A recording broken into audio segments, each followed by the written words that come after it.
Good evening, everybody. I'm Pierre Roberge, the Daily Trader. It is May 22nd, and we are going to take a look at Tesla stock from a technical analysis perspective.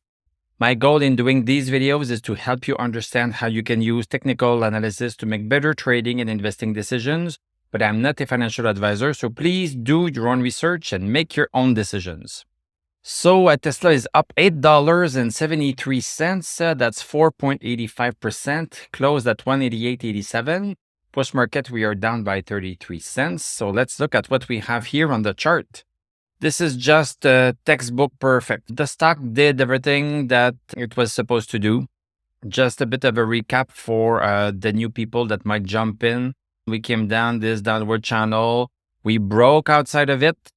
And then we were looking for a break of the congestion zone that we were in. And we had the break of the congestion zone. We had it on May 18th. It was not the best break. I'm going to give you that. So if you waited the day, that's fine.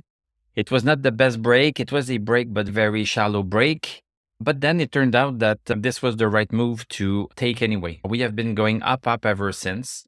And today is a really good day. So we are up 4.85%. So that's a lot.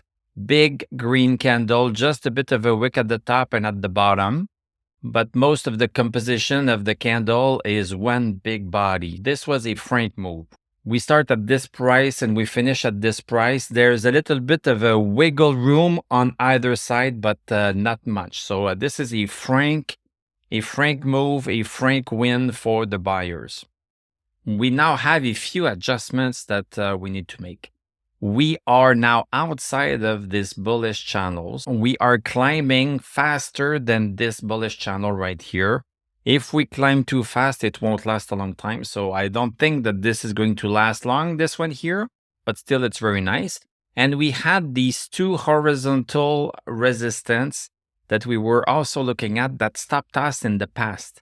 They stopped us in March of this year. March 28th, this one here, March 2nd, and this one here in February 13th. And we broke both of them today. So very strong move for Tesla. This is great to see. Let's take a look at the 1 hour chart to see if we cannot understand something more. So first hour of the day at 9:30, big green candle breaking the first resistance of the bullish channel. Second hour broke the second one. Then it stabilized and paused on that second resistance. This is a pullback to confirm that what we have crossed is significant. So we came back and paused on it again, and then we launched on it a little bit more on the 4th hour, and then 5th, 6th, 7th hour, we continued on. In terms of the indicators on the 1 hour chart, everything is great. Stochastic at 97. MACD, fantastic with the 2 lines of 0. Look at RSI, overbought RSI, but it's okay for a stock to be overbought. Don't sell because we have an overbought indicator, because you would have sold right here last Friday at 3:30. But no, it can be oversold for a long time. So just write it. Let's just write this one. Let's go back on the daily chart. So on the daily chart, let's look at our indicators. So stochastic at 98, super strong. We have one line of MACD that crossed above 0. That's nice. RSI at 65. Look at the MI right here. DMI is super high compared to the red line, which is indication of a bearish move, and the green line is for the bullish move. So a lot more bullish than bearish. This is just fantastic. Next up, we have some resistance right here, and we have some resistance right here. Let's see until where it goes.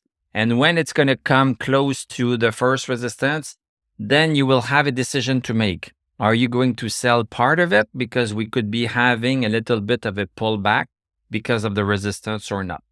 But this is something that we can think about a little bit later. So let's just enjoy today's move. Because I do a video every single day, we are going to see play by play what is going to happen when we get close to this downward resistance.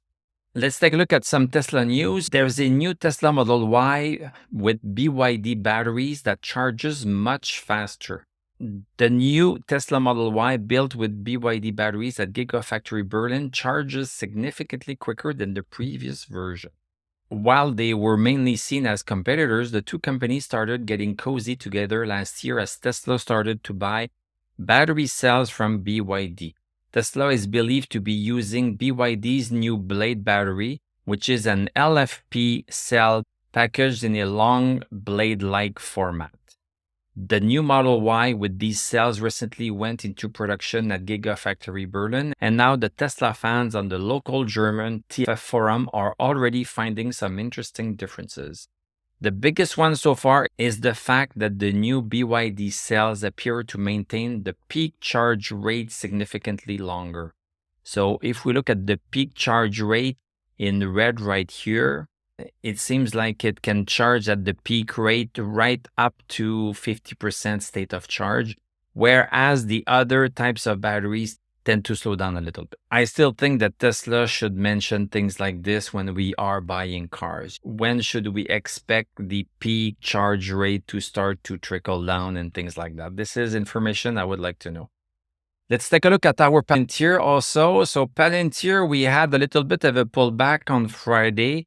And I had mentioned that I was going to personally use this support right here at 1162 as a stop loss. And then I said, no, maybe I'm going to wait until we break this bullish channel resistance. And look at this. I cannot make this up. It came down right smack on it and rebounded on it. This is just textbook perfect. I cannot be more happy with my call. We are still in this very steep bullish channel. We are going sideways a little bit, but that's perfectly fine. It's perfectly fine to go sideways because when we are into a bullish channel, we tend to go from one side to the other. So right now we came to this side, we came back to the support side, and now to the resistance side also. And now we seem to want to come to the support side. So if you want to get into Palantir, that could be a nice opportunity to get in right now because we are stabilizing a little bit. Use either 1162 as a stop loss or this support right here as a stop loss, but this is a perfectly good time to get in again. And hopefully we are going to come close to that support and launch again. Let's take a look at the VIX. VIX is a little bit higher, so we closed up 0.38, closed at 1720. But we are still between 1658 and 1792, and the stochastic is not there. So even if we have this little move today, this is not a change in trend. The current trend is that we are going sideways. In terms of QQ, look at this here. It's trying to break our resistance 33880. Starting to break again. It touched it again. It means that this line is valid. This is a real line. QQQ is considering that line. QQQ has respect for that line, and we want it to be crossed, but so far it is respecting it. 6, so super strong again. We are still in this strong move. Dow Jones not doing as good. Stochastic is not there. We had a move down right here. We had a little bit of a pull back up, but now it seems like we are coming down again. So as soon as we break 32,874, then this is a goner after this.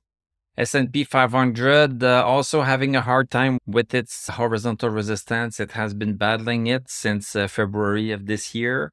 So still cannot break above 41.93, but we still have stochastic over 60. So let's hope that this is going to happen. Nasdaq Composite. Wow. Nasdaq Composite is continuing its way up. Very nice to see. Just broke above 12,675. Stochastic at 96, extremely strong. Physical gold, we came down pretty fast. We have been in a pullback up with no stochastics. This is going to just be a small pullback, and this is going way down. I'm going to change my mind if we start getting stochastic over 60, but so far, I don't believe this move up right here. Physical silver also, a big move down. It is pulling back up a little bit. Stochastic at 11. Again, I won't believe this at all. This is going to continue down and it will make a lower high. We had a high right here. It will make a lower high at some point, and then we are going to be able to draw something like this. And as a matter of fact, we can draw it right now. If you'll take the top of this candle and the top of that one here, this is where we could be having our lower high, something like this, or maybe even here. Bitcoin is having a tough time. Look at how close it came to 26,517. So 26,517, this is not some random number. This is where Bitcoin was supported in the past. It was supported on March 18th. It was supported on March 22nd, March 27th, and then May 14th and blah, blah, blah. This is a really important milestone. If we lose this, I'm getting out. I am getting out of Bitcoin. Ripple is into a bigger congestion zone right here. Cannot break 0.477. It had a nice week last week, but now it's cooling down a little bit. We have stochastic over 60. So this is telling me that it's really possible that we could be breaking this. The US dollar is doing great. So we are at 103 right now. Stochastic at 95. RSI is super bullish, MACD super bullish, and DMI is super bullish. This should be able to go up to 104.5 or something like that. Thank you very much for watching. Thank you for liking, commenting, subscribing. If you like what I do, you can become a YouTube member. Click on my TradingView affiliate link. I'm going to wish you a great evening. We are going to talk tomorrow, and I'm going to tell you à la prochaine.